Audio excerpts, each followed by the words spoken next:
Baby, if that ain't some country shit. Because, y'all, my real last name is not what it is. It's another name. And it's because my grandfather just said, I don't want to use that name no more. But granddaddy, that's your last name. I don't know that nigga. Oh, my life,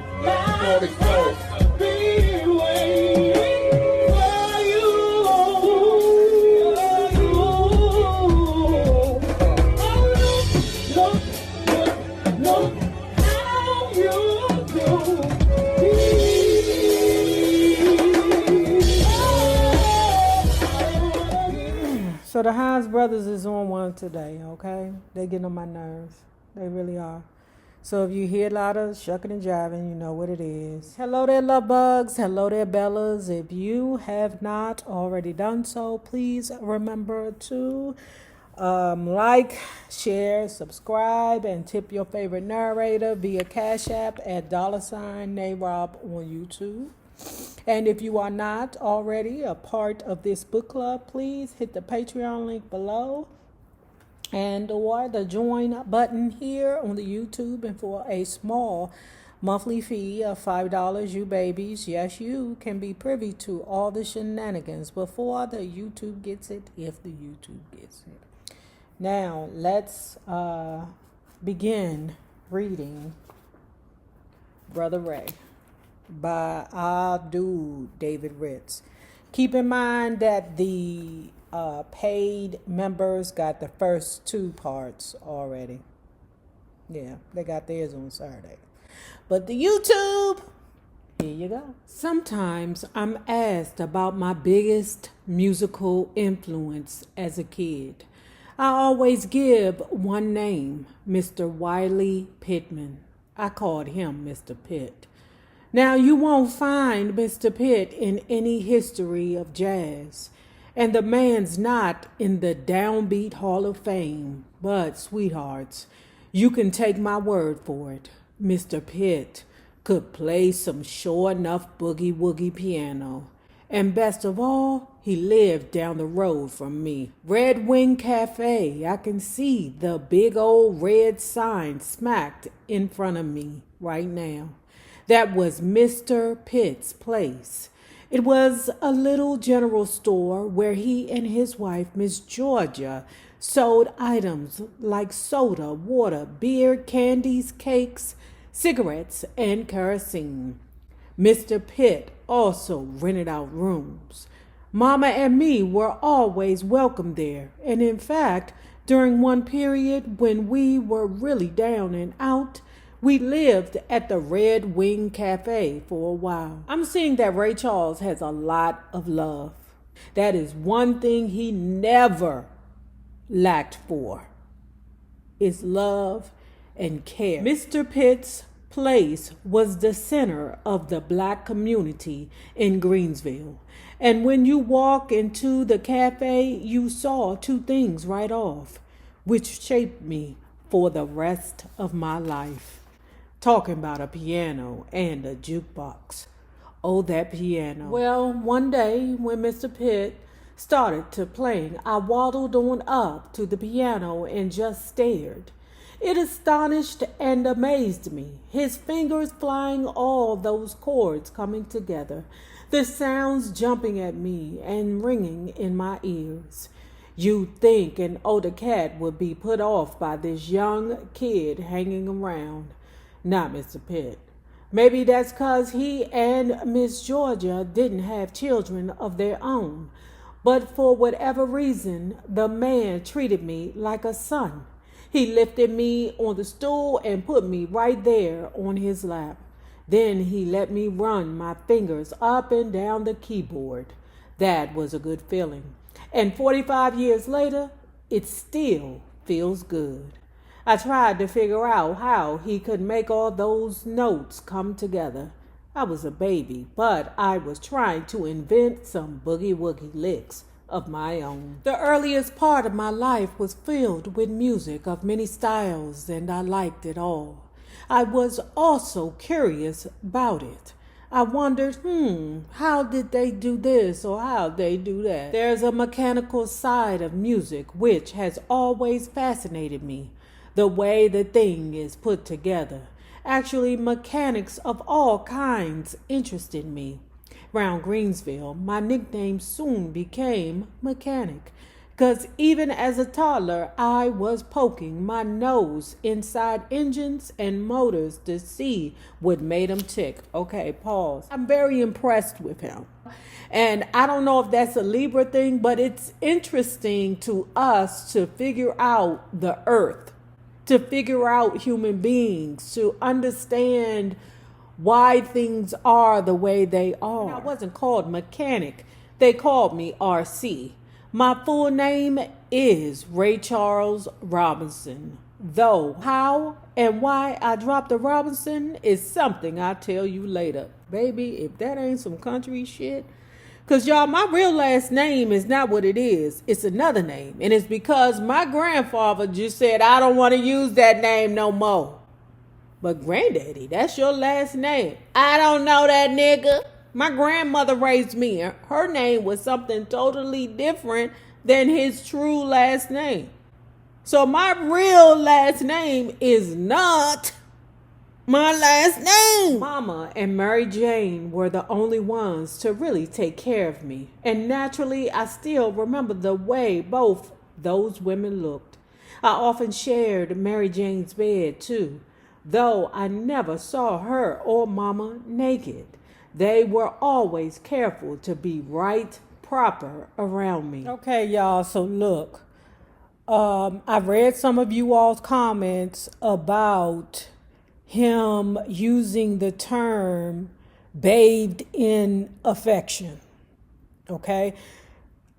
The term still feels funny to me. But let me equate that with me sitting on my grandfather's lap. There was no better feeling in the world to me. And some people could look at that with perversion when there was nothing perverted about it. It was just something that we did, that it just, I don't know, the feeling of love and protection that I felt when I sat on my granddaddy's lap. And it's funny because I never sat on my dad's lap. Never. Not because I felt a certain way about it, but because it just didn't encompass love that I felt from sitting on my granddaddy's lap. So I'll back away looking at the term bathed in affection with eyes of perversion. With what he just said, saying that the women were always proper, that makes me feel even more comfortable with the situation. Okay, so y'all can back up off me. Back up, bitches, back up. Mary Jane was a bit larger than Mama, and her attitude towards me was more like a grandma doting over a grandson. She indulged me. Still, it didn't bother Mama none if I went to Mary Jane to spend the night.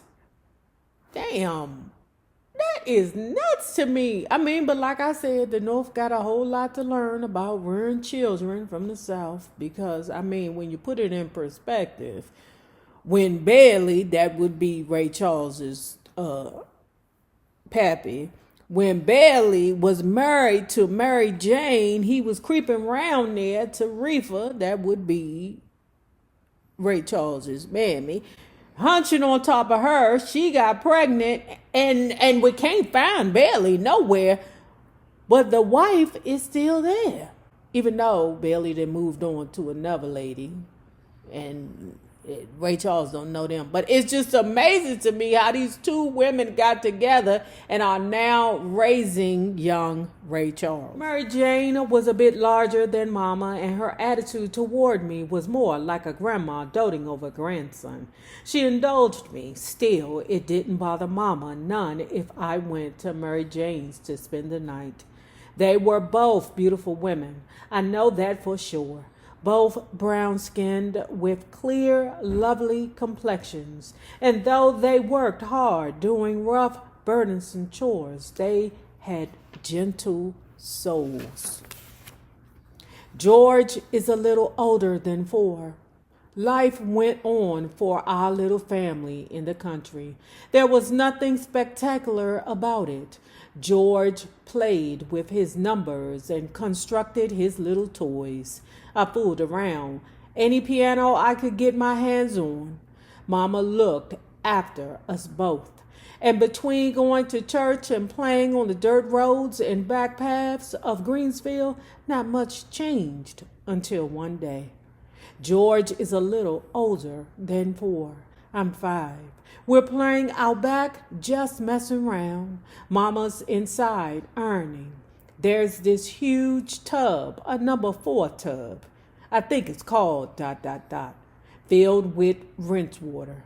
Me and brother love to splash around in those things and play like we're swimming. It's one of our games. George climbs inside the tub and I think nothing of it. Happens all the time. I'm close by and I watch him kicking his legs, hooting and hollering. Seems like he's having a good time. But suddenly I realize something which sends a chill up and down my body. I realize he isn't playing. Now, y'all, I'm not going to go through this because for those of us who have seen the movie Ray, pretty much what happened in the movie is what happened with that baby. Okay? The whole scene is what is described. You don't need to make it any more dramatic. It is what the hell it is. Baby, baby, baby. I'm going to say that some of the bad things that Ray got into was not because he was lacking love. It could have stemmed from this part right here, watching his brother die.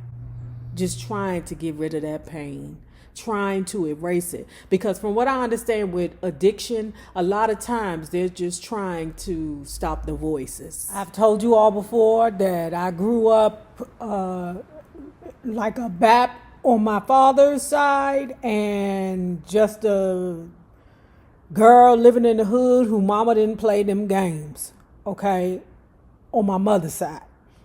And I'm telling you, I know not a whole lot of killers, but enough killers, okay?